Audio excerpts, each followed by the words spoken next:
प्यारे विद्यार्थियों, आप सभी को मेरा नमस्कार। मैं डॉक्टर नेमीचंद कुमावत, सहायक आचार्य हिंदी विषय, राजकीय महाविद्यालय की आपकी इस बीए पार्ट थर्ड विषय हिंदी साहित्य के प्रथम प्रश्न पत्र की आज की इस ऑनलाइन कक्षा में मैं आप सभी का हार्दिक अभिनंदन और स्वागत करता हूं। प्यारे विद्यार्थियों, पिछली हाल ही की 2-3 ऑनलाइन कक्षाओं से हम जयशंकर प्रसाद की कविता को पढ़ते आ रहे हैं। जयशंकर प्रसाद जो आपकी आधुनिक काव्य संग्रह जो पाठ्य पुस्तक है उसमें तीसरे कवि के रूप में संकलित हैं। और जयशंकर प्रसाद ने कामायनी नामक एक महाकाव्य लिखा जिसमें 15 सर्ग हैं और उसका तीसरा सर्ग आपके पाठ्यक्रम में यहाँ पर दिया हुआ है। और इस तीसरे सर्ग को हम पिछली 2-3 ऑनलाइन कक्षाओं से पढ़ते आ रहे हैं। उसी क्रम को जारी रखते हुए मैं यहाँ आगे आपको पढ़ा रहा हूँ। आप ध्यान से सुनिए। जब मनु के सामने जब श्रद्धा उपस्थित होती है तो उसके रूप सौंदर्य, उसकी मधुर आवाज़, उसके अंग प्रत्यंगों का जो सौंदर्य है बहुत ही शालीन तरीके से यहाँ कवि ने अभिव्यक्ति की है। मनु के माध्यम से श्रद्धा के सौंदर्य को यहाँ व्यक्त किया है, प्रतिबिंबित किया है, जिसमें रूपक, उत्प्रेक्षा, उपमा आदि अलंकारों का जबरदस्त प्रयोग करते हुए कवि ने यहाँ प्रस्तुत किया है। तो श्रद्धा ने जो प्रश्न किया मनु को देख करके, तुम कौन हो, अब मनु वापस इन अगली पंक्तियों से, अधोलिखित पंक्तियों से मनु अपना जवाब देते हैं कि मैं कौन हूँ। तो देखिए, कहा मनु ने, नभ धरणी बीच बना जीवन रहस्य निरूपाय। नभ यानी आकाश, धरणी यानी धरती, इन दोनों के बीच में जो मेरा जीवन है वो एक रहस्य है। उस जीवन को मैं सुलझाना चाहता हूँ और उसका कोई उपाय नहीं है सुलझाने का, क्योंकि मैं एक देव वंशज हूँ और मैं जिनकी संतान हूँ वो देव जाति इतने अहंकार में लीन हो गई थी कि इस संसार की कोई भी शक्ति हमारा अंत नहीं कर सकती। हम तो अमर रहने वाली शक्तियाँ हैं, हम तो देव वंशज हैं, हम तो देव कहलाने वाले हैं। लेकिन प्रकृति उनके विरुद्ध कुपित होती है, क्रोधित होती है और एक दिन ऐसा आता है कि सारी सृष्टि में जल प्रलय हो जाता है। आकाश, वायु, अग्नि, जल, पृथ्वी सब एक साथ मिलकर के संसार का सर्वनाश कर देते हैं और सारा संसार जो है जलमग्न हो जाता है, सागर के तुल्य हो जाता है। और उसमें से मैं एकमात्र बचा हुआ शेष प्राणी हूँ। तो अब मेरे जीवन एक रहस्य बन गया है। क्यों न मैं भी उनके साथ ही मृत्यु को प्राप्त हो जाता। अब मैं अकेले बच करके जीवन जी करके करूँगा क्या, क्योंकि जीवन को जीने का उद्देश्य क्या है, एक दिन अंत होना ही होना है। तो मनुष्य हताश और निराश हो जाता है और अपना जीवन जीना भूल जाता है, उससे लक्ष्य से वो भटक जाता है। तो श्रद्धा से मनु ये कह रहा है कि इस आकाश और धरती के बीच मेरा जीवन एक रहस्य बना हुआ है जिसे मैं सुलझाना चाहता हूँ, लेकिन हर बार मैं सफल हो जाता हूँ। एक उल्का सा जलता भ्रांत शून्य में फिरता हूँ असहाय। मनु ने फिर आगे कहा, एक उल्का पिंड, एक तारा जो आकाश से टूटता है और थोड़ी दूर तक आगे जाकर के भ्रमित हो जाता है और उसका अंत हो जाता है, उसी तरह से धरती और आकाश के बीच में इस शून्य में मेरा जीवन है, एक उल्का पिंड की भांति, एक तारे की भांति जो थोड़ी दूर तक चलता है और उसके बाद में उसकी रोशनी समाप्त हो जाती है, उसकी पहचान समाप्त हो जाती है। उसी तरह से मेरी भी कोई पहचान नहीं है। शून्य में फिरता हूँ असहाय, अर्थात इस शून्य संसार में मैं भी एक एकांकी रूप में घूम रहा हूँ, भटक रहा हूँ। मेरे जीवन का कोई उद्देश्य नहीं है, मेरी कोई पहचान नहीं है। मनु आगे अपना परिचय देते हैं, और शील निर्जर ने बना हतभाग्य, गल नहीं सका जो कि हिमखंड। अर्थात शील यानी पर्वत, अर्थात लक्ष्यहीन मेरा जीवन है। जिस तरह से पर्वत से जो झरना निकलता है और वो झरना निर्धारित गंतव्य स्थल को पार करते हुए वो सागर में जाकर के मिलता है और उसे उद्देश्य पूर्ति हो जाती है, लेकिन मेरा जीवन इस शील से निर्जर ने बना हतभाग्य, अर्थात पर्वत से निकलने वाला एक झरना ही नहीं बन पाया मैं, मेरा जीवन प्रवाहित नहीं हो पाया। ऐसा ही मैं एक अभागे झरने के रूप में हूँ, गल नहीं सका जो कि हिमखंड, अर्थात एक बर्फ का टुकड़ा हूँ जो गल करके पानी के रूप में प्रवाहित नहीं हो सका, अर्थात बर्फीले टुकड़े के रूप में अपने जीवन की उपमा दी हैं। और पर्वत से न निकलने वाले झरने की उपमा दी हैं। झरना निकलता है तो सागर में जाके मिलता है और बर्फ जो बनता है वो पिघल करके पानी के रूप में परिवर्तित हो जाता है तो अपने आप को बर्फ़ का टुकड़ा जो नहीं पिघलने वाला और एक पर्वत से निकलने वाला जो झरना है, झरने के रूप में मैं प्रवाहित नहीं हो सका। कहने का तात्पर्य मेरी जीवन की कोई सफलता नहीं है, मेरा जीवन सार्थक नहीं हो पाया, इसकी कोई पहचान नहीं बनी है। दौड़कर मिला ने जल निधि अंक आहे, वैसा ही हूँ पाषंड। पाषंड यानी घमंडी, अर्थात मैं तो एक घमंडी हूँ जो पर्वत से निकलने वाले झरने के रूप में प्रवाहित नहीं हो सका और एक बर्फ के टुकड़े के रूप में पिघल करके मैं सागर में जा करके नहीं मिल सका दौड़ करके, अर्थात लक्ष्यहीन मेरा जीवन है, जीवन का कोई लक्ष्य नहीं है। श्रद्धा से मनु अपना परिचय दे रहे हैं। तो दौड़कर मिला ने जल निधि अंक, अर्थात सागर के गोद में जाकर के मैं मिल नहीं सका, ऐसा ही मैं एक झरना और एक बर्फ का टुकड़ा हूँ। आहा, वैसा ही हूँ एक पाखंडी अहंकारी व्यक्ति हूँ। पहली सा जीवन है व्यस्त, उसे सुलझाने का अभिमान, बताता है विस्मृत का मार्ग, चल रहा हूँ बनकर अनजान। अर्थात पहली की तरह उलझा हुआ मेरा जीवन है, एकदम व्यस्त। जिस तरह से पहली में रेखाएं उलझी हुई होती, उसी तरह से मेरा जीवन भी उलझा हुआ है, जिसे सुलझाने का लगातार मैं प्रयास करता आ रहा हूँ, लेकिन मुझे सफलता नहीं मिली। उसे सुलझाने का अभिमान, अर्थात इस संघर्षमय जीवन को सुलझाने का समाधान ढूंढने का मेरे में घमंड है, लेकिन हर बार मुझे असफलता हाथ लगती है, हर बार मैं निराशाग्रस्त हो जाता हूँ कि इस जीवन का उद्देश्य क्या है, उसका समाधान मैं आज दिन तक नहीं कर पाया हूँ। बताता है विस्मृत का मार्ग, जैसे ही मैं आगे आगे जाता हूँ और मेरा जो अतीत मुझे शिक्षाएं देता है कि ये जीवन संघर्षमय है, कैसे तू इस रहस्यमय जीवन को, तू पहली की तरह उलझे हुए जीवन को तू सुलझाएगा। तो पिछली बातों को, अतीत को मैं भूलता जाता हूँ और नए तरीके अपना करके मैं इस रहस्य को सुलझाना चाहता हूँ कि मनुष्य का जीवन क्या है, इसका अंतिम लक्ष्य और उद्देश्य क्या है। लेकिन हर बार मुझे असफलता हाथ लगती है।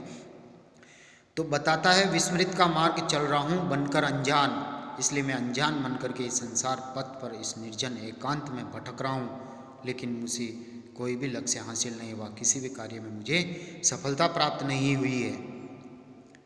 भूलता ही जाता दिन रात सजल, अर्थात अतीत को मैं लगातार भूलता जाता हूँ, भुलाता जाता हूँ, लेकिन मैं आगे बढ़ता जाता हूँ, पीछे का रास्ता मैं भूलता जाता हूँ। अभिलाषा कलित अतीत, यानी अभिलाषाओं से भरा हुआ मेरा जो अतीत था, कि मेरी महत्वाकांक्षाएं बहुत बढ़ी हुई थी।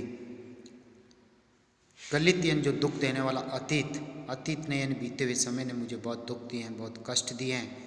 उस अतीत जो सज्जल, जो सरस अतीत था, देव वंशज में जाती हूँ, मेरे जो माता पिता, दादा परदादा सब इस जल प्रलय में समा गए हैं।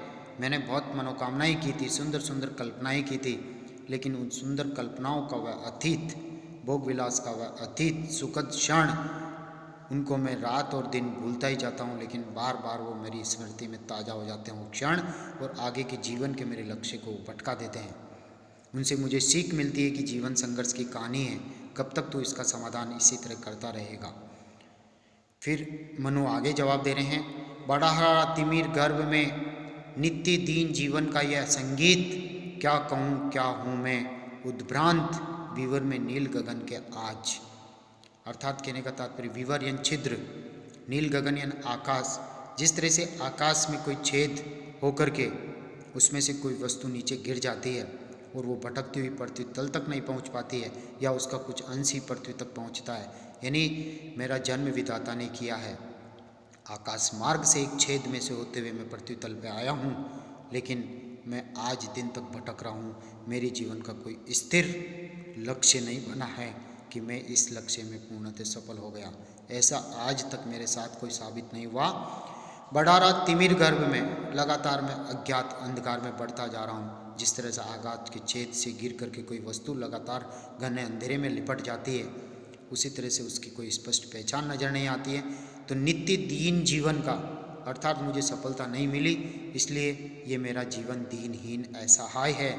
तो जीवन का संगीत अर्थात दर्द भरी कहानी है, तो उस दर्द भरी कहानी को मैं गुनगुनाता हुआ आगे बढ़ता जा रहा हूँ, और मेरी आज तक कोई स्पष्ट पहचान नहीं बनी हुई है। मैं हताश और निराश हूँ, और अब आसान्वित होकर के इस जीवन में मुझे करना ही क्या, जब इस जीवन का अंतिम लक्ष्य है सफलता प्राप्त होना है तब।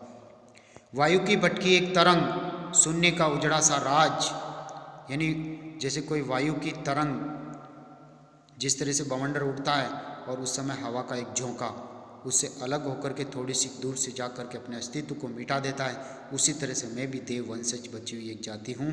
देववंशज मात्र मैं मनु हूँ और उस हवा के झोंके की भांति मेरा कोई अस्तित्व नहीं है। आगे चल कर के मुझे भी मिटना है, मेरी सारी देव जाति समाप्त हो गई है और मेरा अस्तित्व भी विलीन हो जाएगा, इसलिए मेरी कोई स्पष्ट पहचान नहीं। तो वायु की भटकी हुई एक तरंग, एक हवा के झोंके की भांति अपने जीवन को बताए यहाँ पर। शून्य का उमड़ता सा राज, शून्यता में, नीरसता में, एकांत में, इस नीरव स्थान में मेरा उजड़ा हुआ जीवन है जिसकी कोई स्पष्ट पहचान नहीं बनी। एक विस्मृति का स्तूप अचेत, अर्थात विस्मृतियन भूला भटकावा, एक स्तूप एक मूर्ति की तरह मैं अचेत स्थिर हूँ। ज्योति का धुंधला सा प्रतिबिंब, यानी जो रोशनी होती है, जब बल्ब जलाते हैं तो रोशनी होती है और बल्ब बंद करते हैं तो धीरे धीरे वह रोशनी समाप्त होती है, उसी तरह से मेरा धूमिल व्यक्तित्व है, यानी मेरे जीवन की कोई स्पष्ट पहचान नहीं बनी हुई है। एक जिस स्तूप का आकार होता है धीरे धीरे उसको जैसे भूलते जाते हैं, और ज्योति के पुंज को जिस तरह से वो धीरे धीरे विलीन होकर अंधकार में परिवर्तित होता है, उसी तरह से मेरा जीवन भी एक दिन समाप्त हो जाएगा। हल्की सी रोशनी की भांति मेरा जीवन है जो धीरे धीरे ये समाप्त हो जाएगा, इसकी कोई स्पष्ट पहचान नहीं, इसलिए मैं अपना परिचय क्या दूँ। श्रद्धा ने जो प्रश्न किया तुम कौन हो, तो मनु ने अपना यहाँ परिचय दिया है, उत्तर दिया उसका। और जड़ता की जीवन राशि, सफलता का संकलित विलंब, जड़ता की निष्क्रियता का मैं खजाना हूँ। मैंने चेतनशील रहकर के इस जीवन को सफल बनाने के बहुत प्रयास किए, अंततः अंतिम परिणाम यही मिला कि जीवन का एक दिन अंत होना है, इसलिए मैं निष्क्रियता का खजाना हूँ। जीवन राशि अर्थात मेरे जीवन में निष्क्रियता भरी हुई है, निराशा हताशा भरी हुई है। सफलता का संकलित विलंब, जिस तरह से मनुष्य को सफलता प्राप्त होती है और उसमें जो विलंब हो जाता है, जो देरी हो जाती है, उसी तरह से मैं देरी करता रहता हूँ क्योंकि सफलता मिलने वाली नहीं है। अर्थात मनुष्य का जीवन संघर्ष की एक कहानी है और यही वृत्तांत यहाँ पर मनु को जो कष्ट झेलने पड़े, जो दुख दर्द झेलना पड़ा था, उसकी मार्मिक कहानी उन्होंने श्रद्धा के सामने प्रस्तुत की है कि मेरे जीवन का यही परिचय है। मनु वापस प्रश्न करते, अपना उत्तर तो दे दिया उन्होंने कि मैं कौन हूँ और मेरे जीवन की क्या पहचान है, मैं कौन हूँ। वापस मनु अब यहाँ आगे जो है, तुम कौन हो, कौन हो तुम वसंत के दूत, वीरस पतझड़ में अति सुकुमार, गन तिमिर में चपला की रेख, तपन में शीतल मंद बयार, नकद की आशा किरण समान हृदय के कोमल कवि की कांत, कल्पना की लघु लहरी दिव्य कर रही मानस हलचल शांत। अर्थात कहने का तात्पर्य मनु का प्रश्न है कि मेरे उजड़े हुए इस जीवन में वसंत ऋतु की तरह सरसता का आनंद लेकर के आने वाली तुम कौन हो। अर्थात हे श्रद्धा तुम कौन हो, तुम अपना परिचय दो। मेरे इस उजड़े हुए वसंत के समान इस जीवन में तुम आशा का संचार लेकर के आने वाली तुम कौन हो, तुम अपना विस्तृत परिचय मुझे दो।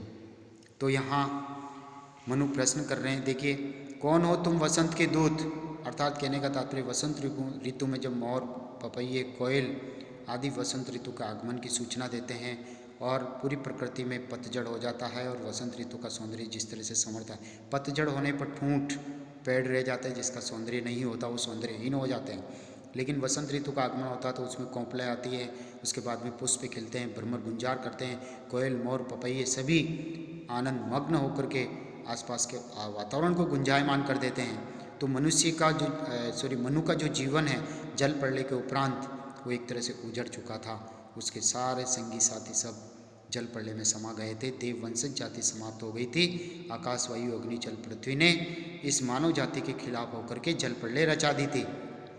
तो एक तरह से प्रकृति जो है वो नीरस हो गई है, सौंदर्यहीन हो गई, तो मनु का जो जीवन है वो सौंदर्यहीन हो गया।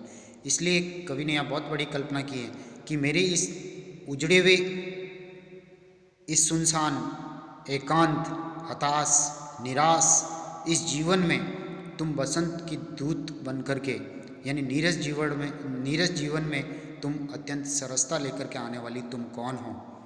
तो वीरस पतझड़ में, अर्थात जब पतझड़ हो जाता है तो प्रकृति नीरस हो जाती है, रसहीन हो जाती है और उसमें सुकुमार अति सुंदरता का संदेश लेकर के तुम कौन हो, आने वाली तुम कौन हो। घन तिमिर में चपला की रेख, अर्थात घने बादलों में, घने अंधेरे में जिस तरह से बिजली चमकती है तो बिजली एक आशा का संचार करती है और उस बिजली की चमक में मनुष्य को कुछ पृथ्वी तल पर दिखाई दे जाता, अर्थात अंधेरे में कुछ भी नहीं दिखता। तो मनु का जो जीवन है अंधकारमय है। हताशा और निराशा के कारण जीवन अंधकारमय हो गया। जीवन जीने की उसने उम्मीद छोड़ दी थी और घने बादलों में जिस तरह से बिजली चमकती हैं उसी तरह से मनु के इस उजड़े हुए जीवन में, अंधकारमय जीवन में श्रद्धा जो उपस्थित होती है वो एक बिजली की चमक की भांति है। आशा का संचार करने वाली है, जीवन जीने की तमन्ना पैदा करने वाली है। तो तुम उस रेखा की भांति तुम कौन हो? तपन में शीतल मंद बयार, तपन यानी गर्मी में, तेज गर्मी में जिस तरह से शीतल ठंडी हवा चलती है तो बहुत ही अच्छी लगती है, जिससे हम जो है कष्टों, जो हमें कष्ट मिलते हैं गर्मी में, उससे हमें शीतल ठंडी हवा से हमें आनंद मिलता है। तो मनु कह रहा है कि मैंने दुख कष्ट आदि भोग लिए हैं, जिससे मुझे इस दैहिक दैविक भौतिक तापों से मेरा शरीर गर्म हो गया और उसमें तुम उपस्थित हुई हो इस भांति जिस तरह से मानो प्रकृति में ठंडी हवा चली है और मेरे जीवन में ठंडी हवा चला करके तू मेरे मन को शांत करने वाली, इन दुख दर्दों को समाप्त करने वाली के रूप में तुम कौन हो? तुम कौन आई हो? इस तरह से ठंडी हवा की तरह तुम मेरे जीवन में शीतलता लेकर के आई हो, आनंद लेकर के आई हो। तुम कौन हो? तो नकद की आशा किरण समान, नकद या नक्षत्र में आशा रूपी एक किरण के समान तुम कौन हो?